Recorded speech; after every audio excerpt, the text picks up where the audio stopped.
Good morning, students. Chapter 8 Local Government is going on. Today we finish the chapter in topic 5. Already we have discussed the amendments of 73rd and 74th. Today we will discuss about the implementation of 73rd and 74th amendments. What are the importance? What are the benefits or implications of 73rd and 74th amendments to our country? All the states after these amendments have now passed a law to implement the provisions of these amendments. Not only one or few states. Now, after recognizing the local government in the constitution, after these amendments, all states now have passed the law, have passed the legislation to implement the provisions of 73rd and 74th amendments. Now all states are following these amendments and have changed their laws and they have transferred some subjects from 1994 to 2004, because it was passed in 1992, came into effect in 1993. Then from 1994 elections were take place for local government. 1994 to 2004, during these 10 years, mostly states have 2 rounds of elections. Her states के अंदर at least कम से कम 2 round या 2 बार elections हो चुके हैं, because there in India the local government election term is 5 years, so 1995 to 1999, 1999 to 2004, 2 rounds of elections had done in all the states. But in few states like Madhya Pradesh, Rajasthan and few other states also, except these 2 states, few states are also there 3 rounds of elections had done, because they already had started the elections before the 1994 or before these amendments. So now elections are regularly held in all the states of our country. This is the implication of the amendments of 73rd and 74th, that we are having after every regular interval elections take place in all the states for the local governments. Today, what is the status of local government? We will see that in India more than 500 Jilla Panchayats are there at district level, and at the block Panchayat more than 6,000 Jilla Panchayats, block Panchayat, or it is also known as Taluka Panchayats in our country. More than 2,50,000, 2.5 lakh Gram Panchayats are there in India. In rural local government, already we have discussed that in rural local government there are 3-tier structure: lowest level Gram Panchayat, intermediate level block Panchayat, and the apex level, topmost level is Jilla Panchayat at the district level. It is also known as Jilla Parishad. So the number of elected members have increased in our country. It is also an implication of the 73rd and 74th amendments. As we have seen about the rural areas, now we will discuss about the urban local governments. In the city corporations, they are also known as municipal corporations. In big cities, in India, about 100 city corporations are there. Municipalities in smaller towns, about 1400 municipalities are there in our country. More than 2000 Nagar Panchayat is also municipal council. More than 2000 Nagar Panchayats are there in our country. So we can say that there about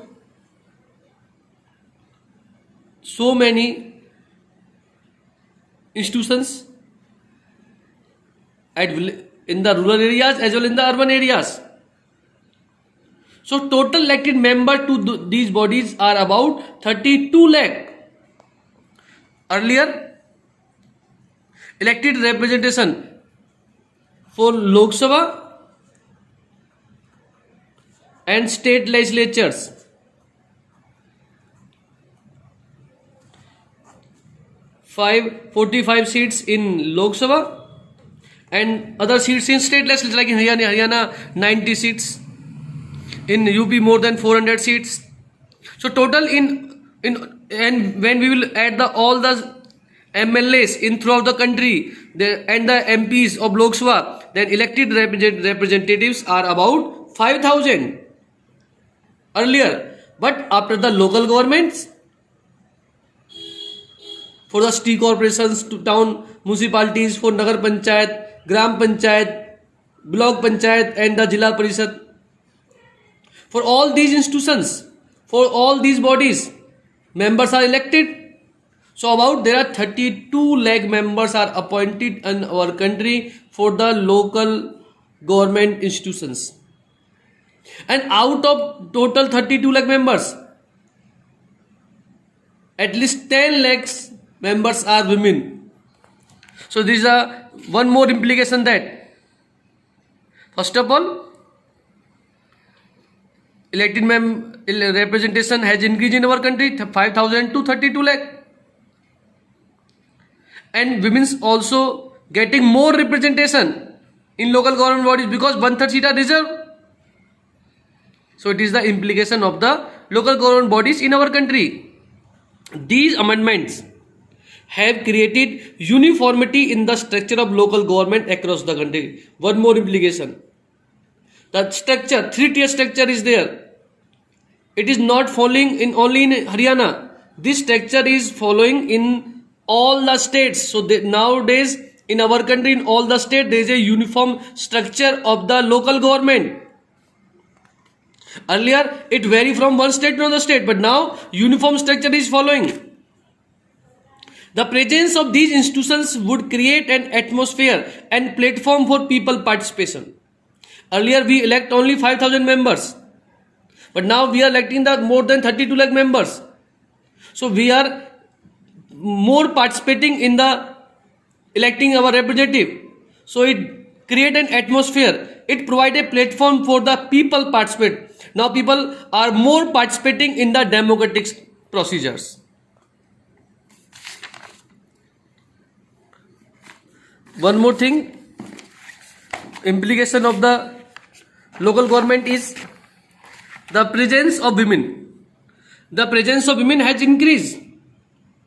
Now in Jilla Panchayat, more than 200 women adhyaks are there.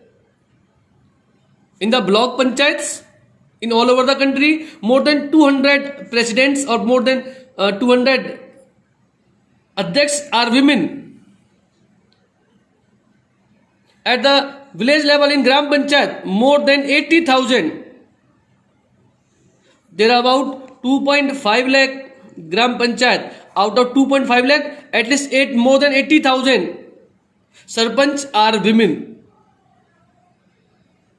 In the city corporations, there are about 100 city corporations in the country. Out of 100 city corporations, about 30 corporations are there where the mayors, women are elected as the mayor.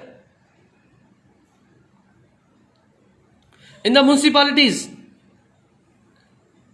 out of total municipalities, 500 seats are there where the adhyaks or municipal chairperson are women are elected. Out of total Nagar Panchayat, 650 Nagar Panchayat are there where women become the adhyaks. So we can say that the representation of women has increased, share of women in the politics has increased because of local government. One more, now reservation. Now all the social group different communities are also representing our governments at local level. But how many seat will be reserved? For women's 1/3 seat are reserved, but for the SCs, how many seat will be reserved? It will depend their population. If any area more population is there of SC and ST, then more seat will be reserved for them. If the population is less, then less seat will be reserved for them. And few seat also reserved for OBCs. It depends on the state government. Of the total population of the country, 16.2% population is belong to S scheduled caste, and 8.2% depend to the belongs to the scheduled tribes population. So according to the on the basis of the proportion of their population, their seats are reserved in the elections. About 6.6 lakh elected members in the urban rural local bodies from belong to SC and ST caste. Out of total 32 lakhs, 10 lakhs are women, and about 6.6 lakh members in both bodies, urban and rural areas, belong to scheduled caste and scheduled tribes. That's all for today.